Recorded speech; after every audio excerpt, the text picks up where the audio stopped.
এই সরকারের মেয়াদ ৯ মাস। ৯ মাসের একটি সেকেন্ডও বেশি সরকার টিকবে না। যদি ব্যাখ্যা চান আমি 1 মিনিটে ব্যাখ্যাও দিতে পারি। কারণ আকাশচুম্বী আশা নিয়ে মানুষ আসছে, অপেক্ষা করবে 3 মাস, দেখবে সরকারের প্রস্তুতি পিরিয়ড।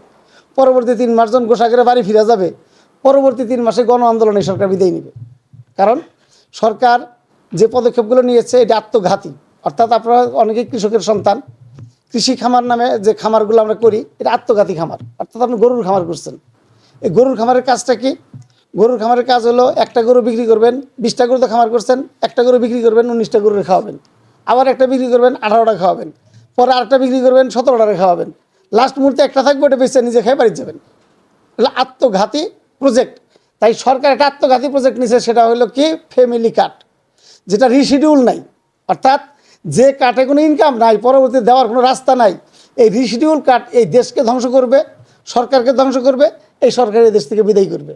এই রিশিডিউল কার্ড যদি বন্ধ না করতে পারে, এখানে আমরা কি চাই? আমরা তো এমপি মন্ত্রী হতে চাই না। আমরা চাই সবসময়ই যে জিনিসটা সেটা হলো জিরো দুর্নীতি, বেশি উন্নয়ন, অল্প গণতন্ত্র হলেও আমাদের চলবে। কারণ আমরা গণতন্ত্রতে কী করবো? গণতন্ত্র দুপুরে ভাত খাবার দেয় না, মাছ মাংস দেয় না। গণতন্ত্র একজনকে নির্বাচিত করে, 100 জনকে নির্বাচিত করে না। আমরা 50 জন প্রার্থী যদি নির্বাচিত হইতে পারতাম, তাহলে ভাবলাম গণতন্ত্র আমার কাজে লাগবে। 20 জন প্রার্থী আছি, একজনকে নির্বাচিত করে, আর নির্বাচিত ফেল করতেই হয়।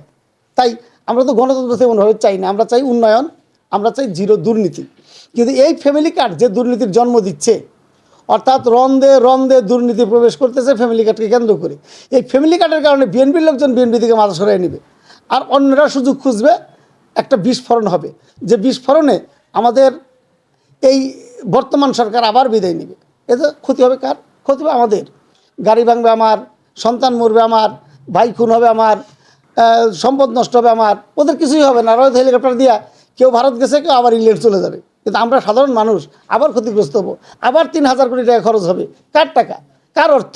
তাই আমরা চাই এই সরকার 9 বছর টিকে থাকুক।